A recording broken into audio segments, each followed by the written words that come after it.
cue the Michael Scott, it's happening. I've been saying it's going to happen for a long time. She's coming back, ladies and gentlemen. Although I'm ahead of myself. I know. Y'all, Lisa has to have this moment. Okay, and she deserves it. Like, Lisa, you need to have this moment.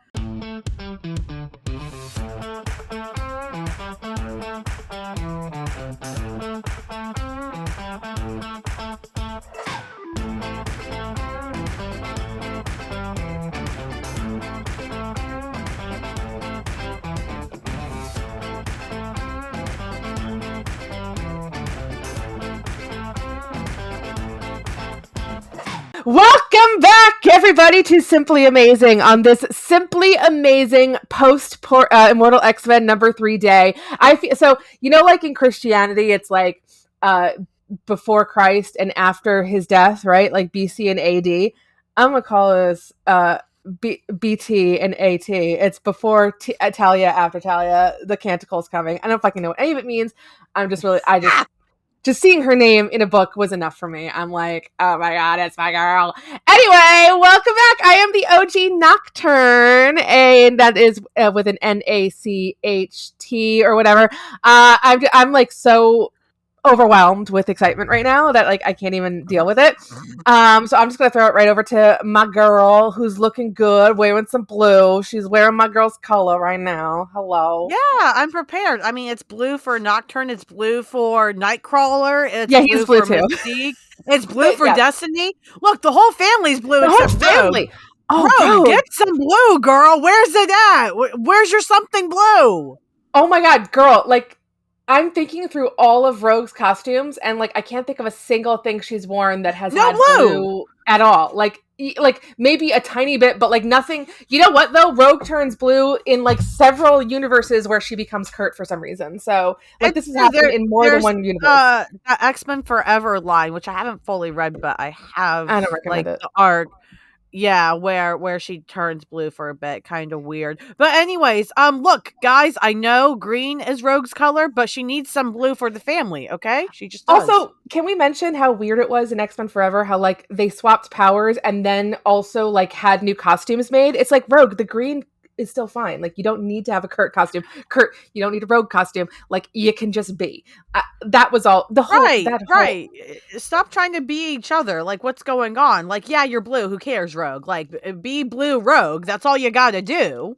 Yeah, I feel like there is a ton of like people shipping Nightcrawler, Rogue, and Spider-Man. Which did that happen?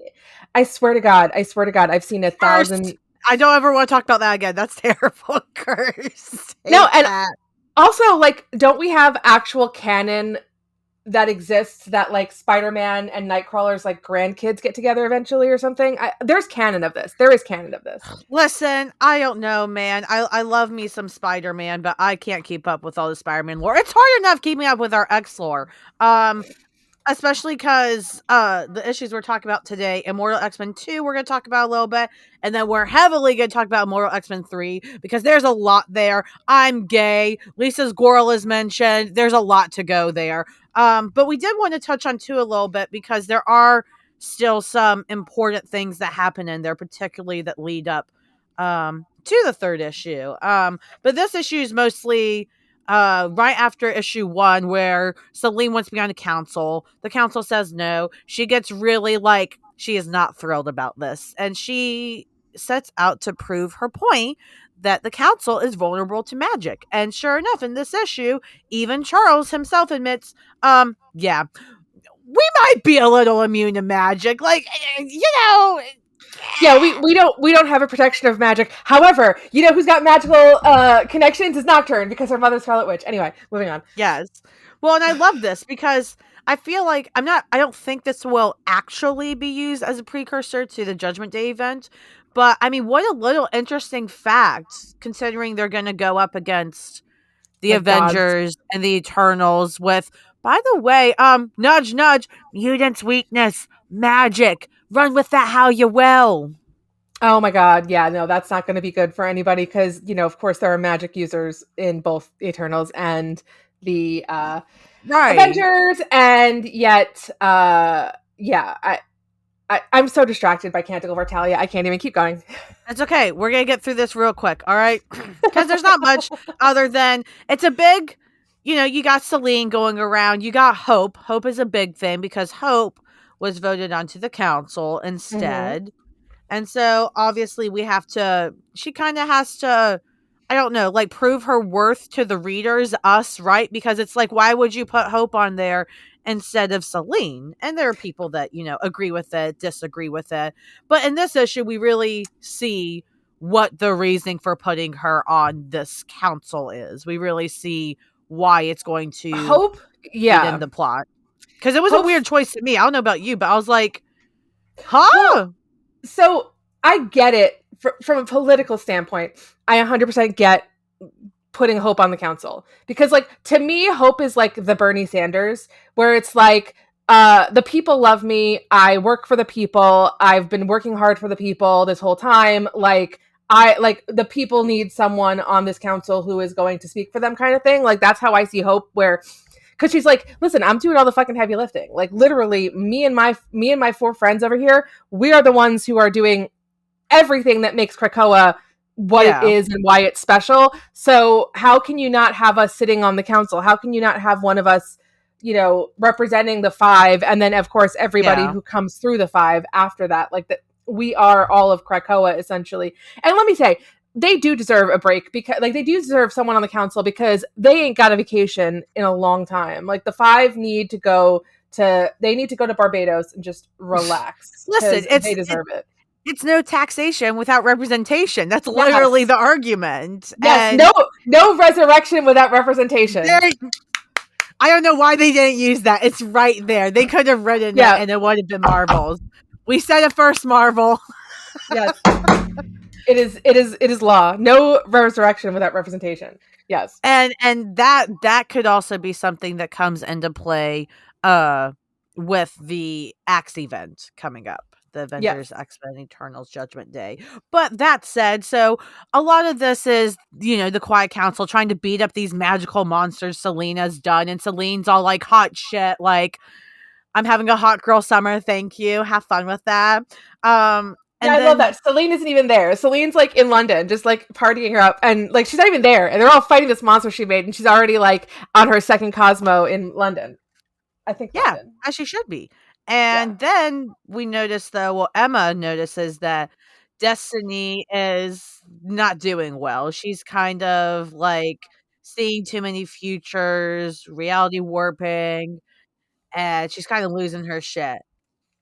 But of course, everybody keeps fighting. Emma's like, guys, Destiny's kind of losing it. And they're like, okay, but we got to beat up a monster.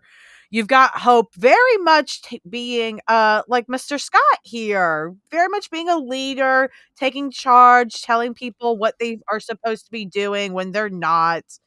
I mean, honestly, listen, I'm kind of here for that. I think that's really cute. I enjoy that parallel. Love that journey for her. Sinister decides, you know what? Let me make myself a monster with my gene stuff because I can fight back. And Yeah. he's Which, still a little dumb, but as Kurt oh, he's says, he so buys them dumb. time. He buys time. Yeah, he does. He manages to give them enough time to kind of figure out what to do with this monster. Also, like, don't miss out on the Exodus moment, where Exodus is basically like, girl, you're our Messiah. Like, it doesn't matter if you say you're not the Messiah, you're the Messiah. And I think that's what gives Hope kind of the idea, or at least, lets her know, like, she really has the answer to how to fix this, Mhm. which is pretty badass, and we'll get to it in a second. It is. It is. And yeah, so it's funny because Sinister, like, beats up one monster himself, goes back to normal, and he's all like, shouldn't I have a hero moment? And Kurt's like, if you were a hero, well Yeah. done, you bought us time. And so after that, the council, of course, this is the perfect time to have an emergency council meeting in the middle of this havoc still happening. Like, why not? Meeting, let's go, I guess. Like, Oh yeah, let's just throw a meeting together. Everybody have a meeting. Yeah. yeah, it's great because Emma is the one that says to me, my quiet counsel. And the my is in bold. So Emma's still being very sassy. In case you haven't been keeping up, she is not thrilled with Charles and Magneto, but especially Charles. I don't know if you've noticed that. Like, both Charles and Magneto were complicit in this Moira thing and the Krakoa thing and everything. But her hatred, her anger is really directed at Charles, and I'm here for it. She's so smart. She knows what she's doing. Oh yeah, no, she's 100% being like, oh yeah, it might be your X-Men, Charles, but it's my client counsel, and I took them. Thank you. Ugh, as she deserves. And she's also, I think she's essentially just mocking Charles there, because you got a little info page or whatever, like talking about some of the minutes from the emergency session. And Charles, the first thing he says is, as if I would make jokes at a time like this. I also don't think it's time for you to score petty political points, Emma. This is not my council, it is ours. Like, Xavier's also huffy as shit. Like, I just can't wait to watch him burn. Anyways, let's continue. As they are being political dipheads, we've got Destiny doing the real work. I mean, she's doing the real work here, even though her brain's collapsing a bit. And she's She's having a talking. bad time. Yeah, but she's talking to Hope, and she's like, "Hey, I found a vision. So I need you to know that Celine's gonna be at this window in London. She's gonna be there for a second, and then she's gonna die." And Hope's like, "But you see, probable futures, not certain ones. What are the chances of this happening?" And Destiny goes, I dare say significantly higher after this conversation. So Destiny effectively said, "Hope, go kill the bitch. Kill the bitch." And Basically, Hope, like, yeah, she's gonna be in this window. Go take care of it. Go do what your daddy taught you to do, Hope, which is to kill people. Because I mean, and honestly, like, so she jumps through, she uses a portal through magic, blah blah blah. She looks badass. She makes a shot that it's nearly impossible to make, but of course, she's been taught by her father to do it. So she makes a shot right in the head, the back of the head, maybe the neck. I don't know. You can look at the image and see for yourself. I think it's going straight into the back of her head, like the base of her spine, which is like, I mean, That's kill fucking shot, brutal. kill shot. Yeah. But basically, she spares us the details, but it's basically a shot that's filled with anti-magic, so that's for sure why it kills Celine. Because anybody else would be like, how is that going to kill Celine? She's Celine. Well, anti-magic, don't worry about it, I guess. That's what they said in this issue. Yeah, it's fine. Hand wave it all. And so then Celine comes back. She crawls out of her little egg. Hope punches her right in the fucking face. Exodus decides to find the monster off button in Celine's mind, basically screws with her head, and then snaps her fucking neck. Which is just so badass, because it's just like, they kill her to bring her back to turn off the monster and then just kill her again. And that bitch is going right back to the end of the line. She is behind Cordelia Frost. Like, she is all the way at the back of the line. Well, and funny enough, you should say that, because Charles actually asks Hope that, essentially. He goes, would you bring Celine back if she were at the top of the cube? And Hope goes, best fancy voice, Summers. I think we should table that discussion for now. Nailed it. So, like, there's no way in shit she gonna bring Celine back. No way in shit. Oh, yeah. And like, she did it. The way she says it, too, is so, like, when you send an email and it's like, as per my last email, where it's like, which means, like, you bitch, you should have listened. She's very like, yeah, no, we'll handle that later. Things. Let's talk about something else. Yep. Like bringing Nocturne back. 100%. And once they break the quiet council, right, Sinister and Destiny Mystique are chatting a bit, and Destiny basically is trying to warn him about what would happen if Celine were to come back, and he's like, why are you worried? And she says, I've told you before, Nathaniel, we must be on the same side, much like reference in the first issue of Immortal X-Men. But then he tells Charles she's told him no such thing. So is he lying, or does he not remember? Who the hell knows? We don't know right now. But what we do know is that you turn the page and Destiny's bad day gets a lot worse, because the issue ends with her falling apart while Mystique desperately tries to be like, no, stop falling apart, babe. No, I just got my wife back, you motherfuckers. So here's a question I have for you. Nathan says she's told me no such thing. I think that what this is Destiny is like, she's like fritzing, because Like she's short circuiting because of what, like, and I think we find out more about this in the next issue, because of what Sinister has been doing with Moira. Because I wonder if So do you Destiny is seeing mhm. back to a previous lifetime that Sinister created through Moira, but because it's like, I wonder if that's what it is, and that's why she's short circuiting, because like he keeps restarting the universe, and she has all of these like not just future references, but maybe even she has past memories that don't exist anymore because it's just like, what the fuck? I don't think it's so much that she didn't say it or that it's a past memory that is irrelevant, I guess, for lack of a better way of putting it. But could be. I mean, again, anything's possible, especially with Sinister having the capability to clone the Moiras and how many times he could have restarted the timeline. But that said, I think it's mostly, I don't know. I think it's more likely that, what if Sinister has found a way to clone himself with Moira's power or something, and like it's a different Sinister. I don't know, man. It's gonna be very interesting to see how it plays out because yeah, like in Immortal X-Men 1, we saw they're supposed to be on the same side. Sinister isn't reciprocating that. And is that because he has his own agenda? Is it because he doesn't remember? Is it because it's irrelevant? I don't know. But you could be right. Like, And um, also like the whole "you're a ghost" thing. She had that same kind of freak out in the first issue, didn't she? In like the 1920s, she like had that kind of like "you're a ghost" freak out. yes. But I think to go more into that, we need to go into this next issue. aka three. Ah! Calm down, we're not there yet. Calm I know, down. but I'm always there. I'm always there. So this issue, okay, so far this is my favorite out of the 3 Immortal X-Men issues easily. No, yeah, it's Um mine too. and it's gorgeous. I mean, like all the it's all done by same artist, Lucas Warnock, if I said his name right. He's I believe that's phenomenal, correct.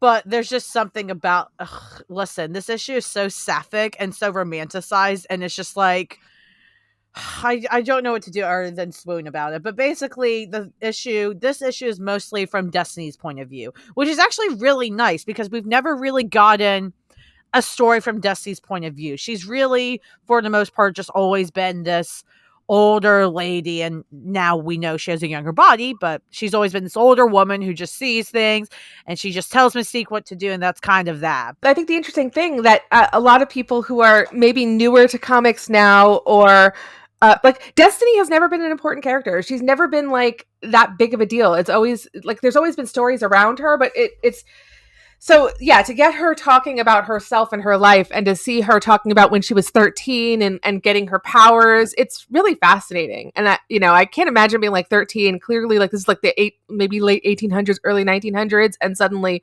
there's these like weird looking people that are doing things with technology you've never even seen before. I mean, yeah, that's pretty badass. Yeah, and it's just so like Victorian era, like closeted lesbian writing poetry all day. I was even more romantic. I used the time to write. I always loved books. Like, just those Yeah. little lines alone, I'm like, listen, ma'am, you have my heart. But yeah, so the issue opens up with her talking about how, she's 13. That's when she, started getting her visions. She lost her human sight in months, all this stuff. Talking about how she wrote her original volumes, her diaries, her journals that, predicted futures basically. Which again, this is so cool that we're talking about the Destiny Diaries, which we haven't talked about in like 20 years. So yeah. Right. Like it's phenomenal. And then we see then Krakoa now, Destiny's kind of just laying there. She's really looking like she's struggling. But I really like this moment with Mystique and Emma because Mystique is like hella defensive, of course. She's hella protective of her wife. She doesn't trust anyone.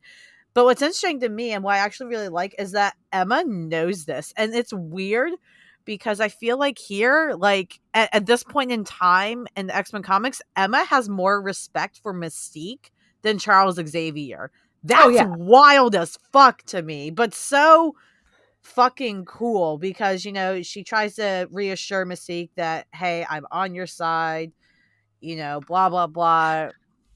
I think like all of us have more respect for Mystique than Charles Xavier. All of us are like, you know what I think is kind of funny here is that Mystique is definitely turning into a very sympathetic character since Destiny came back, and is becoming. It's like we're all kind of rooting for Mystique, and I feel like this is what the Fox X-Men movies tried to do with Jennifer Lawrence, like was make Mystique this character we can root for. But it's like you don't need to change everything that is. Well, you don't need to, like, they took everything that Mystique is and changed it. And it was just like, here's a blue thing, like, root for her.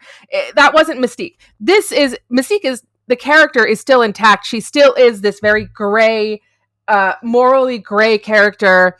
I mean, I mean, more so a bad character than a good character. Like, you know, clearly we can't forgive her for everything she's done in her past. But in this moment, we see a vulnerability in her that we've never really seen before, or especially coming up into this this era. I mean, we have seen little vulnerable moments like this, but not as much. And it's nice to see her, you know, kind of connecting with Emma in a way that, you know, to give her like that relationship, and to see that Emma is kind of coming at it from a point of, you know, this is not about what side we're on or this fight. This is about just being two human beings or mutant beings, whatever, you know, going through something, and her giving her that.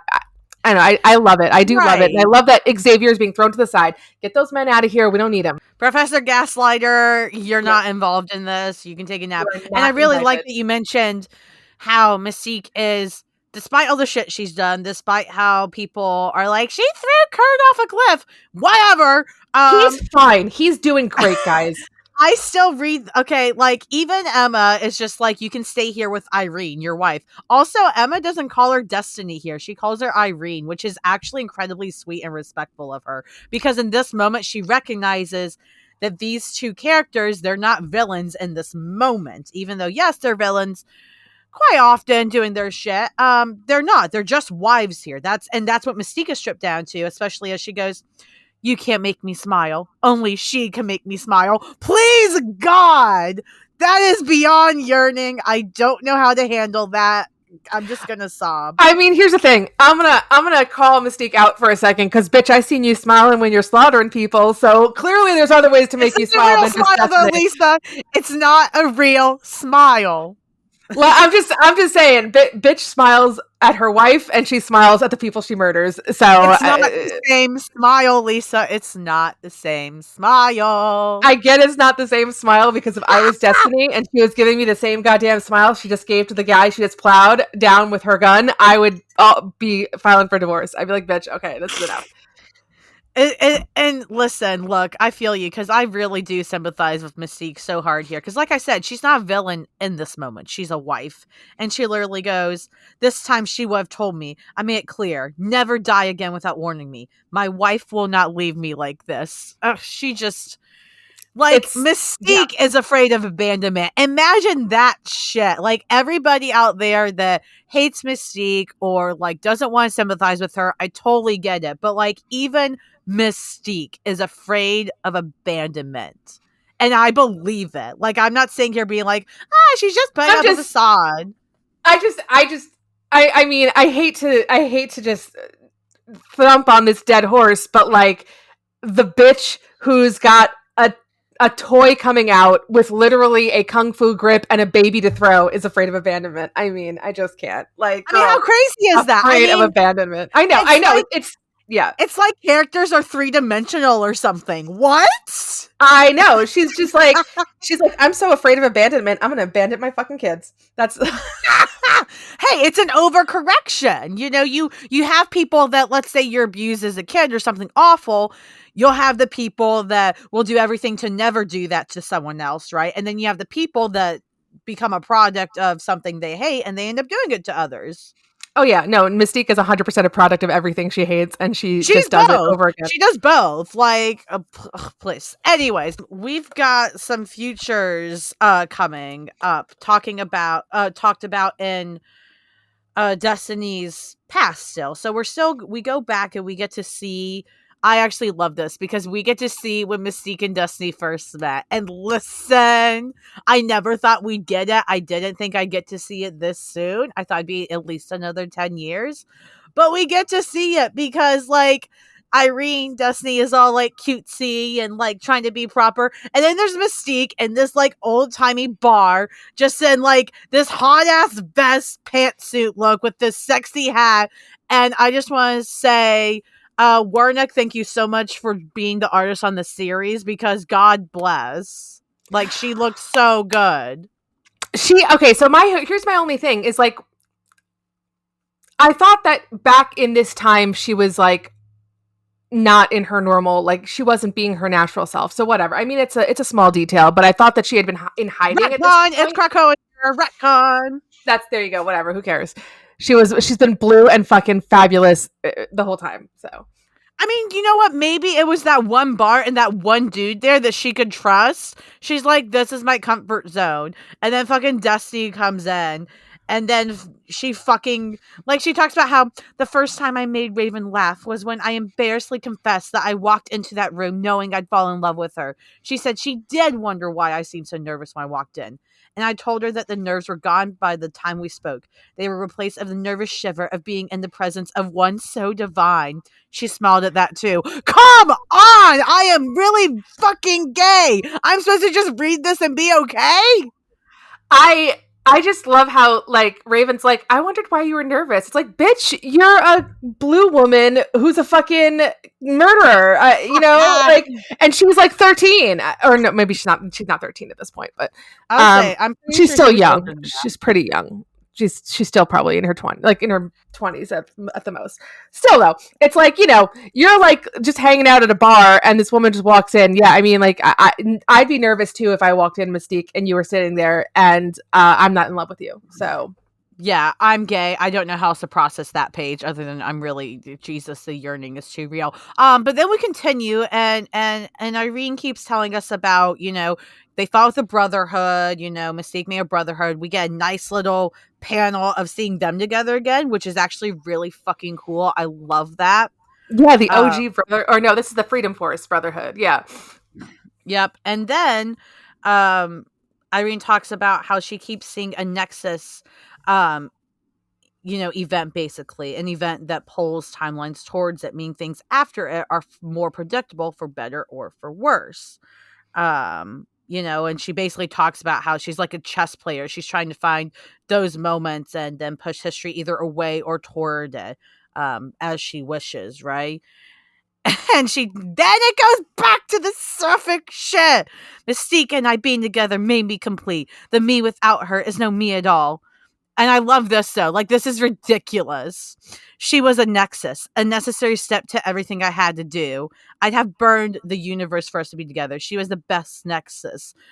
Stop! Jesus! I'm really just... I mean... who's gonna get a love like Mystique and Destiny? Not me, because I'm not this lucky. Like, girl, shut up! You are okay. Hey, listen. She's single. All right, guys and ladies and gentlemen, she is single. So please DM us. And I am also single. You know, it's kind of interesting because what I got from these pages was the immense sacrifice that Destiny made for mutant kind, because she says straight up, she's like, I could see as far as Krakoa. I knew Krakoa was coming, but I knew that in order for Krakoa to come, I'd have to die. And it's like, I mean, to be fair, she was also fucking old. You know, you're gonna die eventually anyway. Not all of us are Wolverines and Mystiques who can live forever. But it's just like, I don't know. It's just so beautiful that she knew that her death would lead to this great thing for mutant kind, and you know, but whatever. I mean, and what's even more interesting on top of that is that not only does she admit that, and she, you know, on the one hand, this really makes you sympathize more with her because, like you said, she essentially made this sacrifice for mutant kind.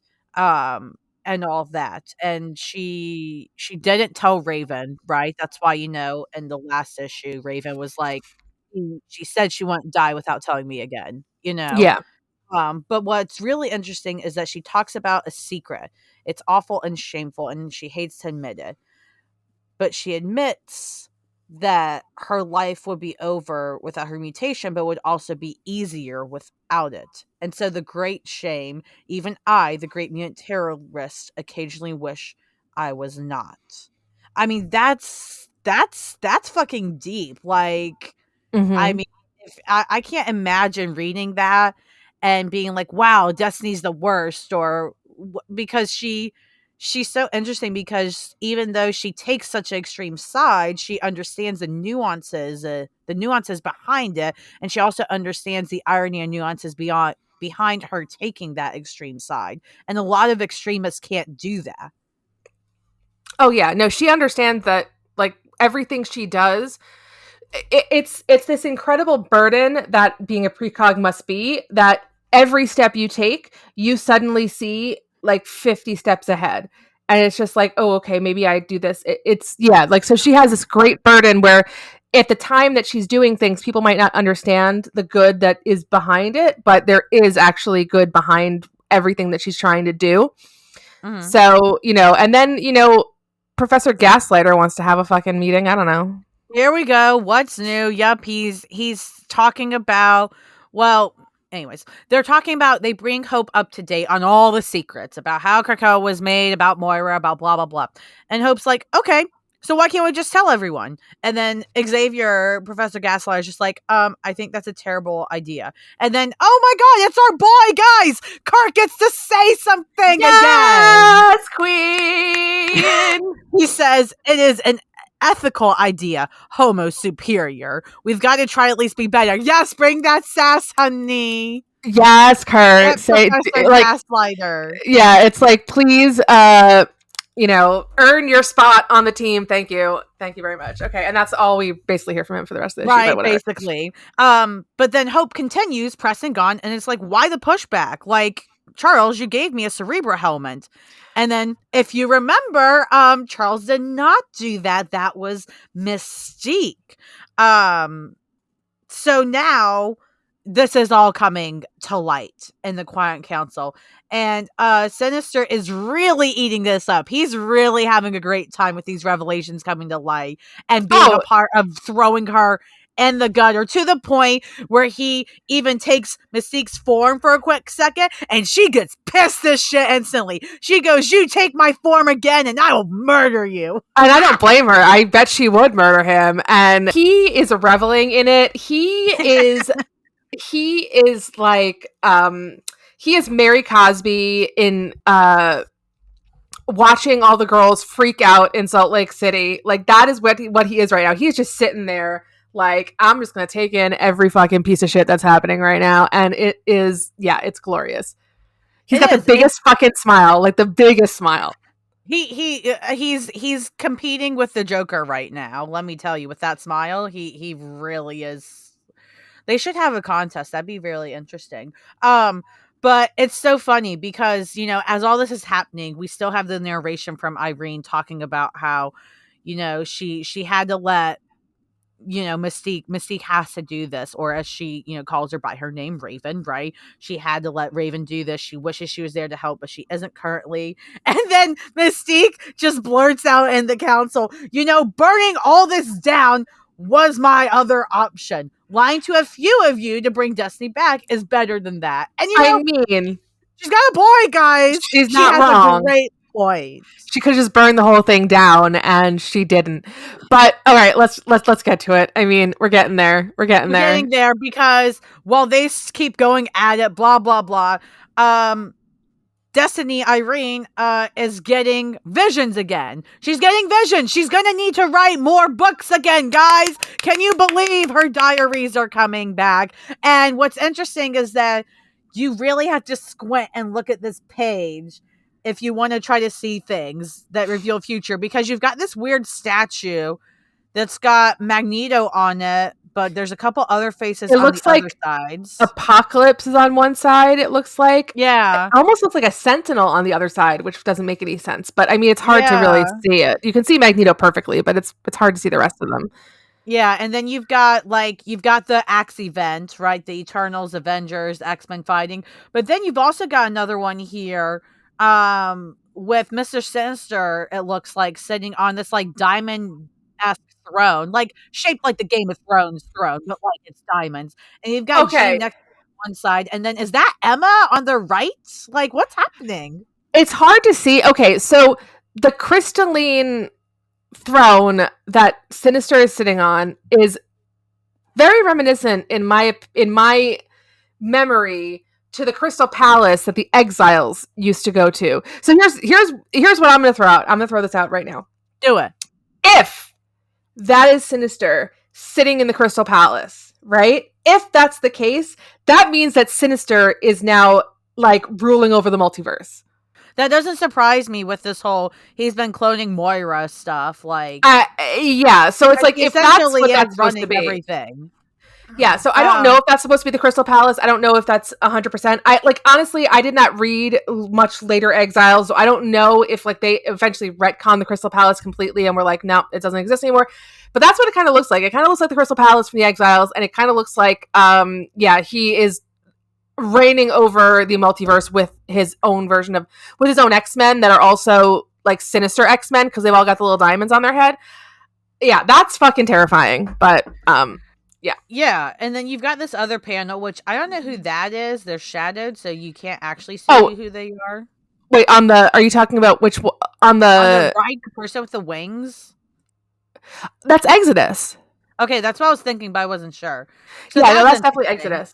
You've got Exodus being praised by like demon hands. Very weird. And then you've got Ileana and her whole limbo-esque sexy form with her horns and tail and shit. She's like, I heard there was an inferno. I'm here. Yeah, and like Scott and Rogue on the ground looking dead ass. I think Wolverine's there too. But then when I just noticed, guys, I didn't notice this until now, actually. So I'm very excited because it looks like Rachel has the Phoenix. That better happen. Wait, where you think that's Rachel at the bottom? I thought that was Jean. Oh, that looks like some short hair to me. Like, I don't know. I'm having a hard time figuring out if that's Rachel or Jean. It could be either of them. But yeah, someone's got the Phoenix. Someone's got the Phoenix. It's gotta be, considering how hard Teenie Howard has been working to get her to have the Phoenix again and Knights of 10. Nice. Like, he's giving her everything but the Phoenix. Like, fire, everything. Like, I don't know, man. There's a lot to pull apart in that page alone. Well, let's go to the next page. Yes, the page of all the futures, because now that the future has opened up to Moira, there's less future. Most timelines end sharply. Blah, blah, blah. It turns out we don't even have to worry about Orcus annihilation anymore. Well, that solved that problem, I guess. The fuck? Yeah. Like, all the Orcus stuff means nothing now? Well, not care about it. Like, not necessarily. Because there's lots of different, like, for example, there's a Dominion of Orcus little thing down at the bottom. So, who knows? It's up for debate whether or not these are timelines that could have happened but won't. Timelines that have already happened but in another universe or something. Very much up into interpretation. But I do know that Lisa here wants to talk about the Canticle for Talia. We need to talk about it. Okay. Guys, I love Nocturne. I've always loved Nocturne. She has been my number one for the longest time. I will never ever, like, if I thought that I could do a Nocturne podcast and have people listen to it, I would do a Nocturne podcast. I fucking love her so much. So you gotta believe I was flipping out when I mean, if anyone's in a Discord with me, you saw me flipping out about this when it came out. I mean, okay, so I actually did research. I looked up what a canticle is, and a canticle is like a hymn, but like mostly like a hymn in like religious, but specifically Catholic religion. So you can't tell me that you're putting a hymn from Kurt's religion with his daughter's name in a little bubble, and it's not my fucking girl. I swear to God, I swear on everything. I swear on my Emmy. I swear on my Emmy that if Marvel is trolling me again, and I'm saying this because I have been trolled by Marvel in the past. Does anyone remember Amazing X-Men? Age of X-Men, Amazing Nightcrawler, where they had a baby named TJ, and it wasn't fucking my girl. All right, I swear, Marvel, do not fuck with me on this. Do not tease me. Do not troll me. I am done with your trolling. I've been trolled for too long. I need her back. Bring her back. Give me something. Give me anything. And Okay, there's a Screen Rant article. There's a Screen Rant article that thinks that this means that she's coming back and she's going to be a big part of what's coming up. And it makes sense. I mean, she's the daughter of one of the guys in the Quiet Council and like the fucking girl who made all this happen. Well, they did bring John Proudstar back too. Oh my God. Don't get me started. Can I just say, she has spent the longest time going from timeline to timeline to timeline, and every single timeline she's been in, there's only one Proudstar brother. The other one's always dead. Let her come to one with both of them. Oh my God. Just the explosion. The explosion of attraction that will happen if she comes into a universe with two Proudstars. I can't even imagine it. I can't. I just have to point out that essentially Canticle for Talia, essentially meaning him for Talia, that doesn't sound like a good thing for Talia. I feel like if she has a him for her, that's like she's died or something. So here's the other thing that Canticle has to do with. So there's a book called A Canticle for Leibowitz, and we talked about this in one of the Discords for a little bit. And A Canticle for Leibowitz is a story about a bunch of monks who, I'm trying to remember this exactly because I didn't read it, but I read about it. It's like a story of a bunch of monks who are in the apocalypse, are working to kind of save all of like histories or all of the great literature of the universe. So here you have like, so if you take that into consideration, right? And then you have this character who her grandmother, essentially, if you want to take Destiny as her grandmother, wrote all these books. And now she is I'm grasping at straws. God, please, Marvel, don't make me regret this. Oh my God, don't make me regret this. There's a lot. And I mean, the hard thing too is that there's far more timelines on here that I know other people also want to see. So that's going to be, well, there only appear to be two timelines that like move forward in any kind of way that's in any kind of significant way, and that's the Judgment Day timeline and the Canticle for Talia timeline. Although the Canticle for Talia timeline seems to be the one that moves the longest, and also it includes an Avengers versus X-Men event, which we kind of are getting coming up soon. So yeah, it's going to be interesting. And just don't fuck with me, Marvel. Please don't fuck with me. I can't do it. I can't do it again. Yeah, I feel that. And what's interesting is that out of all the things on that page, we see a bit of the Jean Corsair one, it looks like. Which is interesting because it really only focuses on Nathaniel, Mr. Sinister. And at one point while seeing this, Destiny even says, Nathaniel's ego proves my ally. And then only darkness, as if his death triggered the destruction of the timeline. He can't do that. Only Moira can do that. No, Moira's gift could do that. And then, guys, here it is. Somebody's finally getting in on it. Nathaniel has cloned Moira. And at that note, Irene wakes up. She is wide the fuck awake, guys. She said, fuck. Wait, can we just pause for a second and look back on this ship made of cloned Sebastian Shaws? I'm assuming that's what it's supposed to be. Another word, Shaw batteries. Like, it reminds me of that episode of Rick and Morty where evil Rick has all the Mortys. Like, this is some fucked up shit going on right now. I hate it. I hate Shaw. I hate that thing. Gross. Yeah. And we go back to the Quiet Council. They're still arguing. And this is great, man. Like, Mystique is really eating up Charles here because she goes, you promised me you bring her back. You were never going to do it. What did you expect me to do? And he goes, Yora, the ends justify the means terrorist, Raven. It's a little late for you to play the romantic idealist. And then, I love this, guys. Kate's finally getting in on some shit, as she should. And she goes, wow, Chuck, that's some real Professor Xavier as a jerk energy you're throwing out there. Which, okay, that is very fourth wall breaking. That is very fourth wall breaking. 100%. Which I'll accept it because, like, it's not like in the X-Men world that's a meme. You know what I mean? Like, that's not a meme in 616, like her doing that. But I mean, that's clearly a big meme here. It was a thing for the readers, and if you know it, because she Yeah, even yeah, no, doesn't pose 100%. the point. Oh And yeah, I mean, I don't hate it. I kind of no, I kind of wish she got to elaborate on more than that. Like, I wish that she said more than just that. Like, I wish she had said that and then elaborated. But no, then fucking Xavier, Professor Gaslighter, has to continue gaslighting, being all like, I'm sorry, but I'm a little tired of you all judging the steps Eric Moore and I took to take you to paradise. You get to take it wherever you want now. I may be architect, but I'm not a dictator. And like, it's just hilarious because somebody pointed out on Twitter, I don't remember who it was, but they're absolutely right. Xavier criticizes Mystique of being the ends justify the means terrorist. But that's exactly what Xavier's doing here.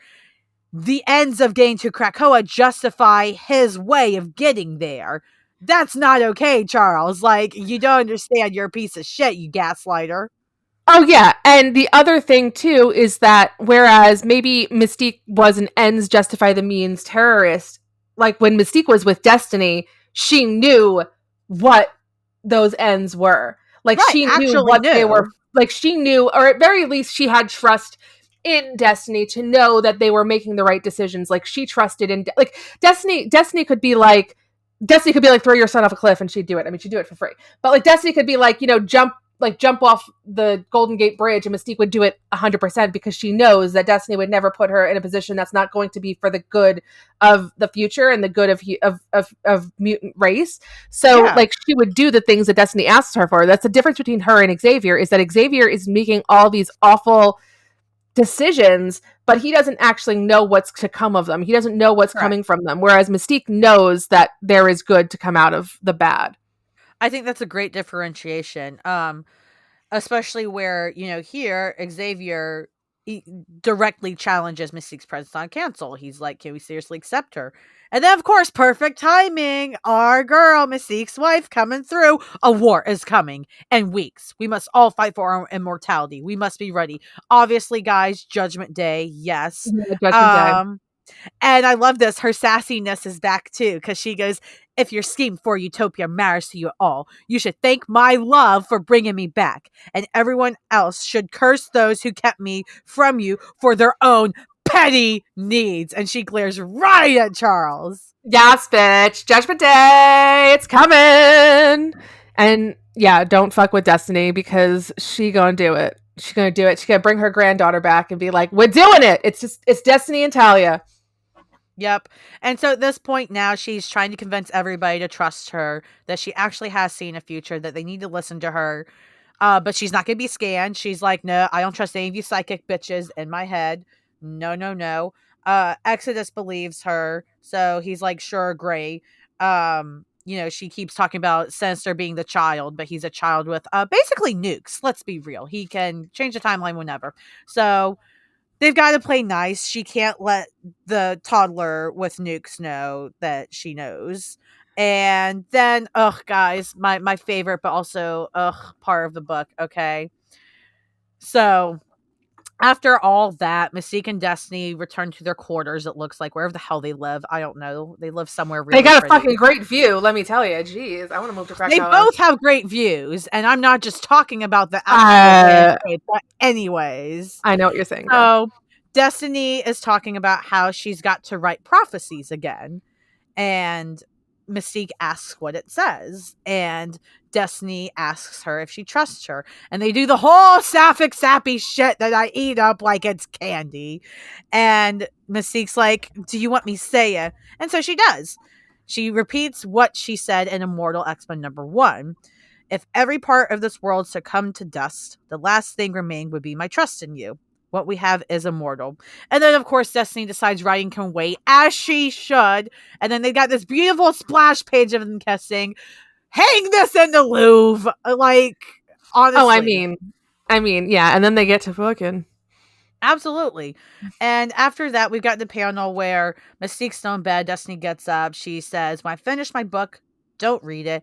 Keep it safe, but don't read it. And Mystique asks until when. Like you said, Mystique doesn't ask why. She doesn't ask questions. She just trusts her.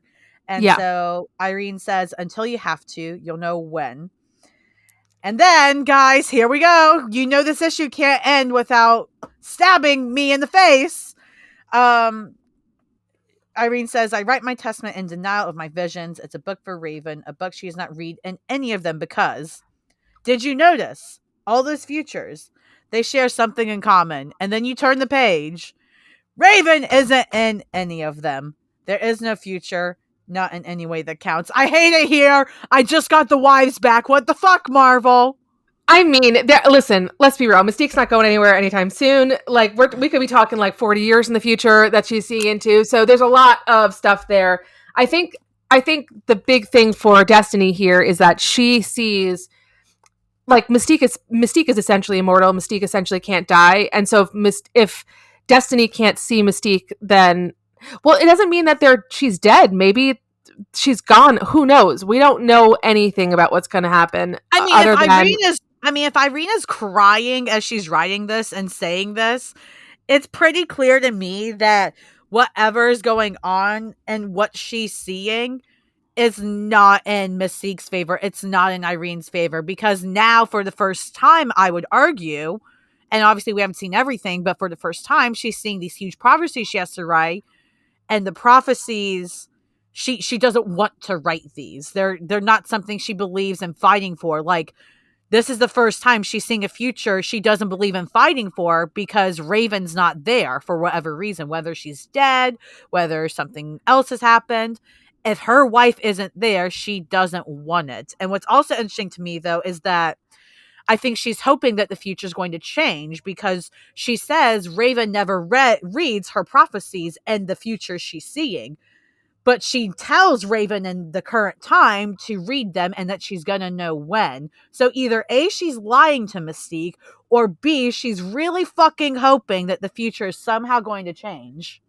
It can, and she knows that it can. She knows that there are 1,000 ways that the future can change. You know what will help is Nocturne. I don't have an answer for how. Look, your grandmama needs your help. Grandma needs your help. Listen, Grandma needs you. Grandpa Magneto could probably use you too. Like, everybody needs you, girl. Can you imagine Grandma Mystique? I can't believe that came out of my mouth. That's amazing. Grandma Mystique, Grandma Destiny, Grandpa Magneto. This girl has a fucking family. Let me tell you, this girl has a family. She does. I want to read this one thing it says in this Screen Rant article, because Screen Rant wrote like literally just today came out with an article about like Nocturne coming back to the 616 or whatever. And it says, hopefully fans will get to see what the Canticle for Talia event looks like in one form or another, but either way, it's unlikely that Marvel is teasing Nocturne's return with no plans to involve her in future stories. Really? Is it though? Is it unlikely? Because you know what? I've been burned before, Screen Rant. I have been burned before. So I am not 100% yet, but God, Marvel, please. I'm begging you. I need this. We need the win. Listen, I think she should pop up towards the end of the Judgment Day event and be the one that gets everybody's shit together. I don't know how. Oh my God. Put everybody back together. Here for it. The other thing that they mentioned in the Screen Rant article is that, you know, because the Exiles' mission was to go around and fix different universes, maybe something that was done in one of the universes they fixed had a ripple. That's the whole thing with the Exiles. It's like you fix one thing here, and then that has a ripple effect that changes through all the multiverse to hopefully, like, you can go to one multiverse and be like, I'm going to do this, and then that one action will change what happened in your universe to send you back.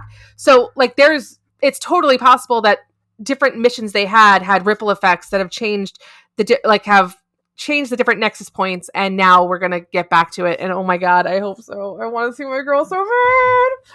I'm ready. She's awesome. I'm ready. Hand her over, Marvel. Listen, I gotta say, Immortal X-Men, this book has my heart. I think it's iconic. I think it's the best X book out right now. No offense to X-Men Red, which is also really good. But listen, I knew this was gonna be my favorite, and it is. So, like, thank you. I mean, it's my favorite just for mentioning Nocturne. Like, that's all I need. I just need that. I want more Mystique and Destiny. Honestly, at this point, give them their own book. I mean, that's kind of what Immortal X-Men is, though. It's like, that's their book. Well, it's been more Sinisters for the last, like, you know, I mean, even this issue had a good amount of Mr. Sinister. Like, Sinister is, and that's actually really interesting. Mr. Sinister, even though he's just like Destiny described him, a toddler that really doesn't need this shit, he's a toddler that has all the centerpieces of everything going on. He is an essential element to everything happening. I mean, the twist they brought in with him cloning Moira, that's changed everything. Because I remember before he did that, I was like, well, what else are they going to do with this Moira and Krakoa shit? Like, now she's just on a killing spree, whoop-de-doo, but like, if they can just, you know, do what they need to do, it's still done. But now the stakes are upped because now we don't know which Moira this is. We got no idea. Now it's yeah, I'm overwhelmed. I'm just overwhelmed with Nocturne-ness. Listen, just pray that if they somehow bring TJ back, that they don't let Mr. Sinister clone her. Okay, that's the worst thing that could happen. Can't have it. No, and like, oh no. Listen. Sinister is all up in the Summers shit. Stay in the Summers shit. You don't get any of this fucking Maximoff Wagner shit. Okay, get out of here. Hate it here. Oh my god, that was fucking amazing. I'm just so excited. I can't, like, I could just talk about, I could do an entire episode just about that one little thing that says Canticle for Talia. Like, I just want to talk about that all day, every day. I'm so excited. I could do an entire episode just on Mystique and Destiny in that entire issue because, like, listen, if you guys like that sapphic yearning shit, you've got to read this issue. I don't know what else to tell you. Like, if anything I read isn't proof enough, then you clearly don't like the sapphic yearning shit, which is fair if you don't want to yearn, but I can't help it, so I'm just fucked. Yeah, like, I mean, listen, I don't love yearning, but I'll take it. I'll take whatever I have to take. I'm just oh my god. Listen, can you believe Mystique and Destiny after decades have become like wife goals? What the fuck? Here for it though. I mean, here for it every day, all day. Oh my god, I just can't wait. I want the grandmas to meet TJ. Damn it, Lisa, now you got me. The grandmas need to meet TJ. Needs to happen. I want them all to meet, and then Magneto and Mystique to look at each other and be like, oh, fuck our kids. Just fuck them. Never should have had them to begin with. I mean, just imagine, like, that's all it would take. Like, I love how people talk about, like, we want all these, like, big groups of people to meet, like, all the X-Men or all of this. And it's like, no, all you need to have a very, like, entertaining issue is you could just have the Darkholm family, like, hang out with Magneto's family. Like, just those two sides hang out. Because, one, there's so many of them. Two, there's so much drama. Three, yes. Oh, yeah. No, 100%. Like, why? Yes. I'm just thinking about it. It's making me so excited. It's making me so happy.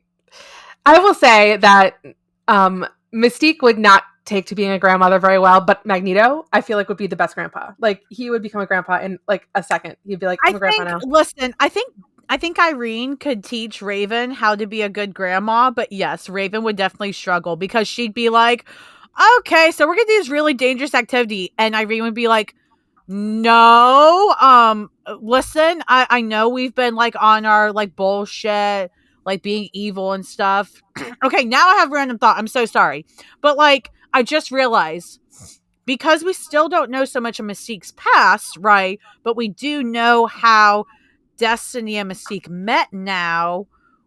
Was Mystique a terrorist before she met Destiny? Or because of Destiny's visions and her vision for mutant kind, and her, you know, again, vision to become a mutant terrorist, did she become one when she met Destiny? I want to say that Mystique was probably someone who, well, I mean, you got to look at Mystique. She's a blue woman living in like what looks like 1800s Western time. Like, there's just not a lot for her. So I imagine that she might not have been like a terrorist per se, as per like doing large scale things. However, I would say she probably was fine with, you know, bending morals to fit whatever she needed, and so that she could survive, because there's a fine line between like surviving and violence, unfortunately, in a lot of ways, especially if you're from a very marginalized group, and if you're not in an area that is familiar or friendly to your group or what you're part of, then yeah, you're going to have to resort to violence sometimes in order to survive. And so I see that having been her past, but it probably wasn't until Destiny that she actually kind of joined like the organized version of that. If that makes sense. Yeah. No, that does make sense.